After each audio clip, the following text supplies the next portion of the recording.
Grimm's fairy tale. If you enjoy whispered story content, please like and subscribe. I have done quite a few tales at this point. Today is going to be the Gallant Tailor, which I've always liked this story, but I haven't read it for quite a while, so this should be fun. Okay, the Gallant Tailor. One summer morning, a little tailor was sitting on his board near the window and working cheerfully with all of his might, when an old woman came down the street crying, "Good jelly to sell, good jelly to sell." The cry sounded pleasant in the little tailor's ears, so he put his head out of the window and called out, "Here, my good woman, come here if you want a customer." So the poor woman climbed the steps with her heavy basket and was obliged to unpack and display all her pots to the tailor. He looked at every one of them and, lifting all the lids, applied his nose to each and said at last, "The jelly seems pretty good. You may weigh me out 4 half-ounces, or I don't mind having a 1/4 of a pound." The woman, who had expected to find a good customer, gave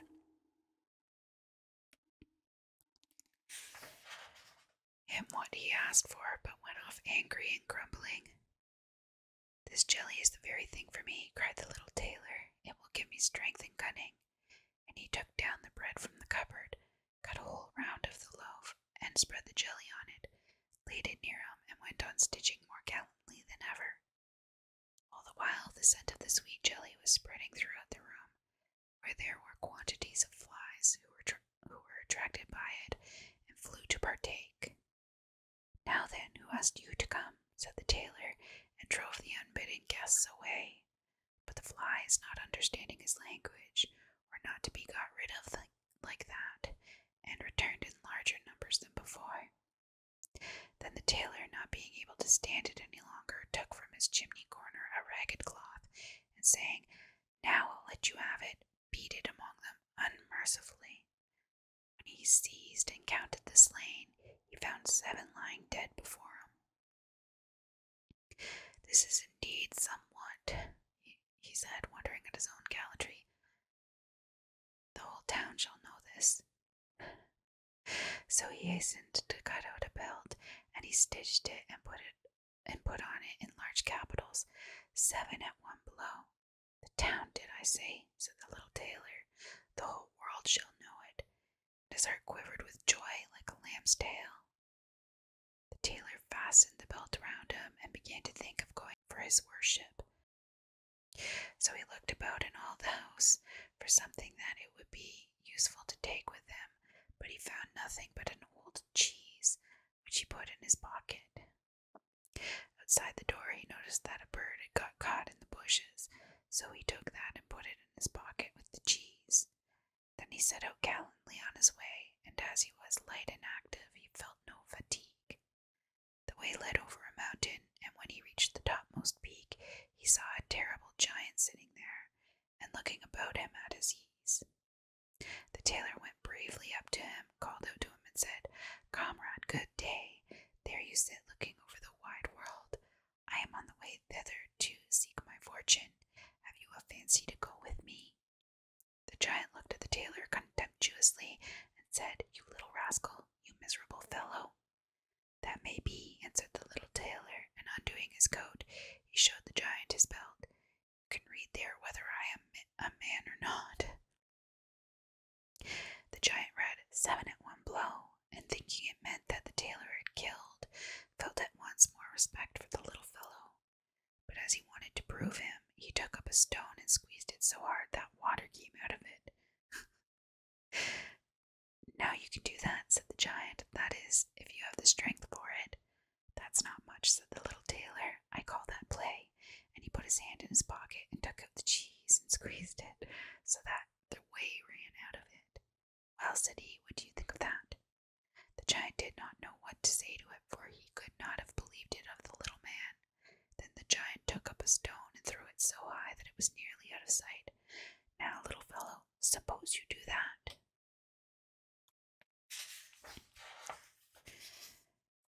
"Well thrown," said the tailor, but the stone fell back to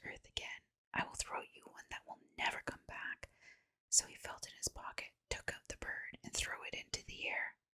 And the bird, when it found itself at liberty, took wing, flew off, and returned no more.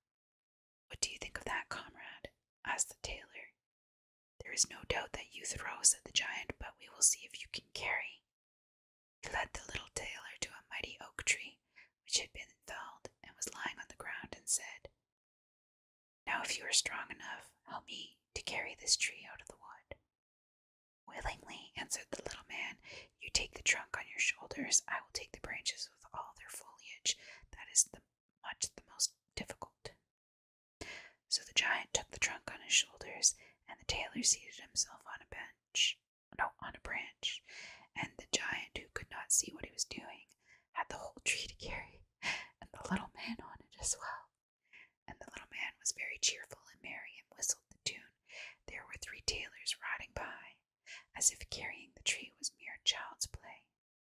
The giant, when he had struggled on under his heavy load, part of the way was tired out, and cried, Look here, I must let go the tree. The tailor jumped off quickly, and taking hold of the tree with both arms as if he were carrying it, said to the giant, You see, you can't carry the tree, though you are such a big fellow. They went on together a little farther, and presently they came to a cherry tree, and the giant took hold of the topmost branches, where the ripest fruit hung, and pulling them downwards, gave them to the tailor to hold, bidding him to eat. But the little tailor was much too weak to hold the tree, and as the giant let go, the tree sprang back, and the tailor was caught up into the air. And when he dropped down again without any damage, the giant said to him, How is this? Haven't you strength enough to hold such a weak sprig as that? It is not strength that is lacking, answered the little tailor. How should it be to one who has slain 7 at one blow? I just jumped over the tree because the hunters are shooting down there in the bushes. You jump at 2 if you can, in the branches, so that once more the little tailor got the better of him. Then said the giant, As you are such a gallant fellow, suppose you come with me to our den and stay the night. The tailor was quite willing, and he followed him. When they reached the den, there sat some other giants by the fire, and each had a roasted sheep in his hand and was eating it. The little tailor looked round and thought, There is more elbow room here than in my workshop. The giant showed him a bed and told him he had better lie down upon it and go to sleep. The bed was, however, too big for the tailor, so he did not stay in it, but crept into a corner to sleep. As soon as it was midnight, the giant got up, took a great staff of iron, and beat the bed through with one stroke, and supposed he had made an end of that grasshopper. Very early in the morning, the giants went into the wood and forgot all about the little tailor. When they saw him coming after them alive and merry, they were terribly frightened, and thinking he was going to kill them, they ran away in all haste. So the little tailor marched on, always following his nose, and after he had gone a great way, he entered the courtyard belonging to a king's palace, and there he felt so overpowered with fatigue that he lay down and fell asleep. In the meanwhile came various people who looked at him very curiously, and read on his belt, 7 at one blow. Oh, said they, why should this great lord come here in time of peace? What a mighty champion he must be. Then they went and told the king about him, and they thought that if war should break out, what a worthy and useful man he would be, and that he ought not to be allowed to depart at any price. The king then summoned his council, and sent one of his courtiers to the little tailor to beg him, so soon as he should wake up, to consent to serve in the king's army. So the messenger stood and waited at the sleeper's side until his limbs began to stretch and his eyes to open, and then he carried his answer back, and the answer was, That was the reason for which I came, said the little tailor. I am ready to enter the king's service. So he was received into it very honorably, and a separate dwelling set apart for him. But the rest of the soldiers were very much set against the little tailor, and they wished him 1,000 miles away. What shall be done about it? They said among themselves.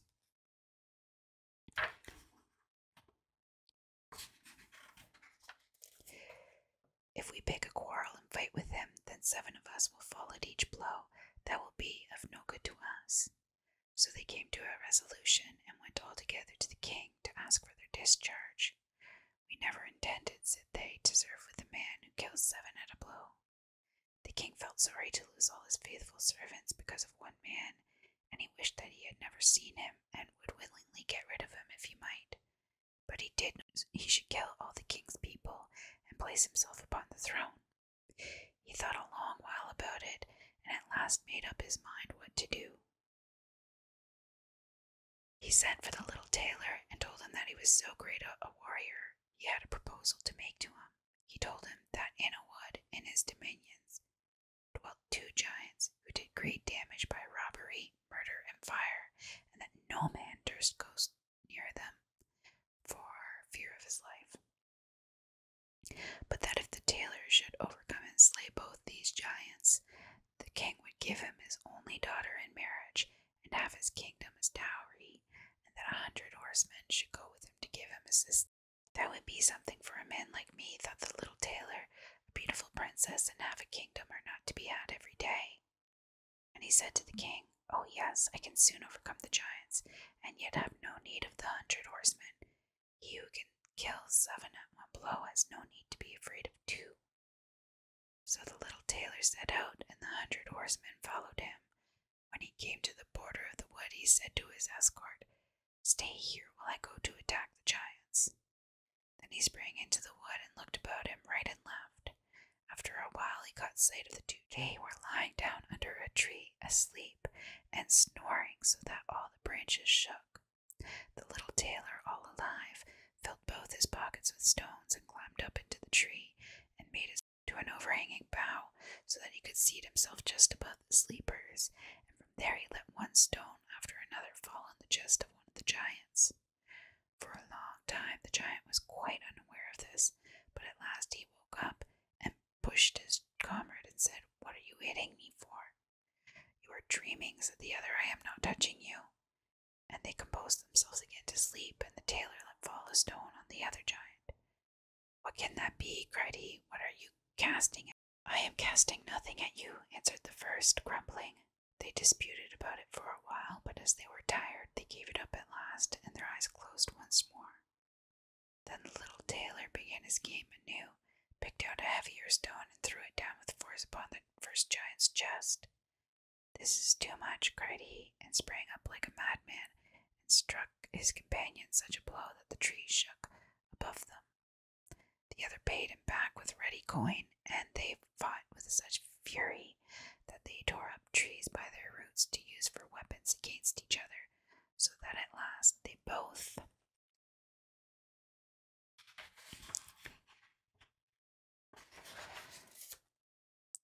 of them lay dead upon the ground. And now the little tailor got down. "Another piece of luck," said he, "that the tree I was sitting in did not get torn up too, or else I should have had to jump like a squirrel from one tree to another." Then he drew his sword and gave each of the giants a few hacks in the breast, and went back to the horsemen and said, "The deed is done. I have made an end of both of them. But it went hard with me. In the struggle they rooted up trees to defend themselves, but it was of no use. They had to do with a man who can kill 7 at one blow." "Then are you not wounded?" asked the horseman. "Nothing of the sort," answered the tailor. "I have not turned a hair." The horsemen still would not believe it, and rode into the wood to see, and there they found the giants wallowing in their blood, and all about them lying the uprooted trees. The little tailor then claimed the promised boon, but the king repented him of his offer, and he sought again how to rid himself. "Possess my daughter and the half of my kingdom," he said to the tailor. "You must perform another heroic act. In the wood lives a unicorn who does great damage. You must secure him." "A unicorn does not strike more terror into me than 2 giants. 7 at one blow, that is my way," was the tailor's answer. So taking a rope and an axe with him, he went out into the wood and told those who were ordered to attend him to wait outside. He had not far to seek. The unicorn soon came out and sprang at him as if he would make an end of him without delay. "Softly, softly," said he, "most haste, more speed," and remained standing until the animal came quite near. Then he slipped quietly behind a tree. The unicorn ran with all his might against the tree, and stuck his horn so deep into the trunk that he could not get it out again, and so was taken. nephew, said the tailor, coming out from behind the tree, and putting the rope around the unicorn's neck, he took the axe, set free the horn, and when all his party were assembled, he led forth the animal and brought it to the king. The king did not wish to give him the promised reward, and set him a third task to do. Before the wedding could take place, the tailor was to secure a wild boar which had done a great deal of damage in the wood. The huntsmen were to accompany him. "All right," said the tailor, "this is child's play." But he did not take the huntsmen into the wood, and they were all the better pleased, for the wild boar had many a time before received them in such a way that they had no fancy to disturb him. When the boar caught sight of the tailor, he ran at him with foaming mouth and gleaming tusks to bear him to the ground, but the nimble hero rushed into a chapel which chanced to be near, and jumped quickly out of a window on the other side. The boar ran after him, and when he got inside the door, shut after him, and there he was imprisoned, for the creature was too big and unwieldy to jump out of the window too. Then the little tailor called the huntsmen, that they might see the prisoner with their own eyes, and then he betook himself to the king, who now, whether he liked it or not, was obliged to fulfill his promise, and gave him his daughter and half of his kingdom. But if he had known that the great warrior was only a little tailor, he would have taken it still more to heart. So the wedding was celebrated with great splendor and little joy, and the tailor was made into a king. One night the young queen heard her, "Now, boy, make me that waistcoat and patch me those breeches, or I will lay my yard measure about your shoulders." And so, as she perceived of what low birth her husband was, she went to her father the next morning and told him all, and begged him to set her free from a man who was nothing better than a tailor. The king bade her comfort, saying, "Tonight leave your bedroom door open. My guard shall stand outside, and when he is asleep they shall come in and bind him and carry him off to a ship, and he shall be sent to the other side of the world." So the wife felt consoled, but the king's water-bearer, who had been listening all the while, went to the little tailor and disclosed to him the whole plan. "I shall put a stop to all of this," he said. At night he lay down as usual in bed, and when his wife thought he was asleep, she got up, opened the door, and lay down again. The little tailor, who only made believe to be asleep, began to murmur plainly, "Now, boy, make me that waistcoat and patch me those breeches, or I will lay my yard measure about your shoulders. I have slain 7 at one blow, killed 2 giants, caught a unicorn, and taken a wild boar, and shall I be afraid of those who are standing outside my room door?" And when they heard the tailor say this, a great fear seized them. They fled away as if they had been wild hares who had ventured to attack him. And so the little tailor all his lifetime remained a king. The end. That's the end of that story. And next time it will be Ashenputo, which I think that's how you say it. I may have to look that up later.